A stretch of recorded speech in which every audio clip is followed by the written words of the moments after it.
کہ توبہ کی جو شرائط ہوئی جی جی کس طریقے سے ان کو یاد کریں. اگر ایزیلی آپ 3 باتیں ایک سمپل ورڈ میں یاد کروا دیں زیادہ آسانی ہو جائے گی کہ ہم توبہ جو کرتے ہیں روزانہ ہی توبہ کا موقع ملتا ہے. رمضان میں استغفار کرتے ہیں, دسترخوان پہ, افطار کے وقت, سحری میں, تہجد میں, نمازوں کے بعد. تو کون سی 3 چیزیں جو آپ نے تفصیل سے بیان فرمائی ان کو سمپل ورڈز میں اگر آپ دے دیں کہ ان کو ملحوظ خاطر رکھیں کہ کیا کرنا ہے. ٹھیک. کسی بندے سے کوئی گناہ سرزد ہوا, نبی پاک علیہ الصلوۃ والسلام کی کوئی نافرمانی سرزد ہوئی, یعنی آپ نے جو شریعت جاری کی اس شریعت کے خلاف بندے سے کوئی فعل سرزد ہو گیا, اللہ تعالیٰ کا کوئی حکم جو ہے اس کی حکم عدولی ہو گئی, تو اب اولاً یہ ہے کہ ماضی میں جو گناہ ہوا ہے اس کا بندے کو اعتراف ہو, بندہ ایکسیپٹ بھی کرے کہ واقعی مجھ سے غلطی ہوئی ہے. ہمارے یہاں یہ ہوتا ہے جی غلطی ہوتی ہے اور جب احساس دلایا جاتا ہے تو یہی ہوتا ہے کہ یار میں نے غلطی کی تو نہیں ہے لیکن چلو میں معافی مانگ لیتا ہوں. مثال کے طور پہ ایک شخص ہے وہ گانے سنتا ہے نا, تو اب جب تک اسے یہ ریئلائز ہی نہیں ہوگا کہ میں غلط کر رہا ہوں وہ رجوع کیوں کرے گا, ہے نا. تو وہ سمجھتا ہے یہ تو روح کی غذا ہے, گانے سننا جائز ہے, میوزک ڈانس یہ جائز ہے. تو جب تک وہ ریئلائز نہیں کرے گا کہ ہاں میں غلطی کر رہا ہوں, اعتراف ہو گیا کہ ہاں یار مجھ سے تو غلطی ہو رہی تھی, مجھے تو نہیں پتا تھا.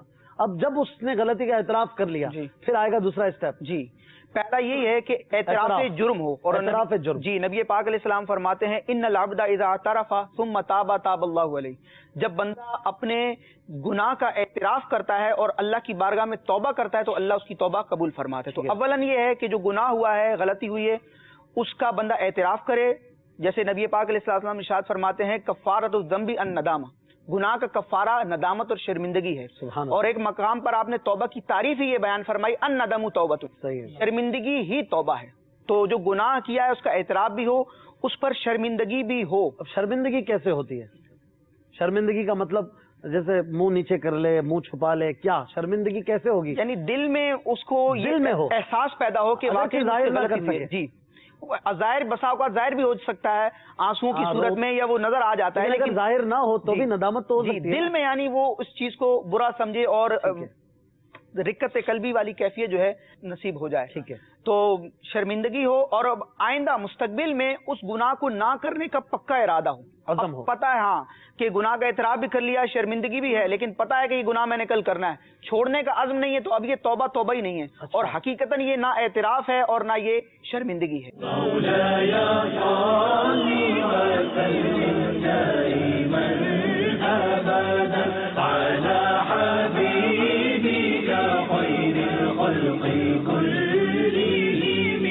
محمد سید الکونین والثقلین, محمد سید الکونین والثقلین والفریقین من عرب ومن عجم, مولاي صل وسلم دائما ابدا على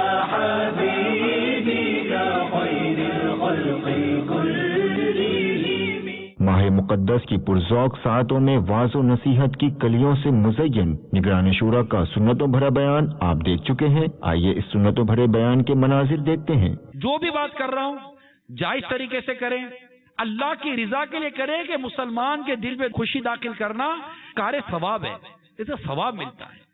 گھروں کے ماحول اچھے ہوتے ہیں. کبھی عورت اپنے بچوں کے ابو کو کہہ دے, بیوی اپنے شوہر کو کہہ دے اب کتنی محنت کرتے ہیں یار, اب تھکتے نہیں ہیں, اس کو اچھا لگے گا یار. وہ جب دیکھو ڈیمانڈ کی پرچی نکال کے بیٹھی ہوئی ہے, یہ دے دلا دو, یہ دلا دو, یہ دلا دو. کبھی وہ بولے گا یار میں آپ کو یہ دلا دوں, تو کبھی تو بول دو کہ کتنا خرچہ کرو گے ہم پر. نہیں میں اس پہ گزارا کر لوں گی. آپ کو زیادہ محنت کرنی پڑے گی, زیادہ آپ کو کوشش کرنی پڑے گی, آپ زیادہ تھک جائیں گے, میں اس پہ گزارا کر. بول کے تو دیکھو یار نا, اتنا 25 سال تک خدمت کرے گا پھر بھی 26 سال کا نہیں بولتا, 24 سال بول دے گی. آج تک کیا کیا ہمارے لیے, کچھ تو کرو. ارے یار زندگی گزار دی بیچارے نے کر کر کے, پھر بھی بولو کہ کچھ تو کرو. دل دکھانا, جیسے امیر علیہ سنت نے بڑی پیاری بات ارشاد فرمائی کہ اگر کسی کو راحت نہیں پہنچا سکتے تو تکلیف تو نہیں نہ پہنچاؤ. یہ یار اتنا پیارا مدنی پھول ہے. یعنی یہ میں عرض کر رہا ہوں اگر یہ بھی نہیں کر سکتے تو کم از کم تکلیف نہ دو یار, ڈانٹو نہیں, جھاڑو نہیں,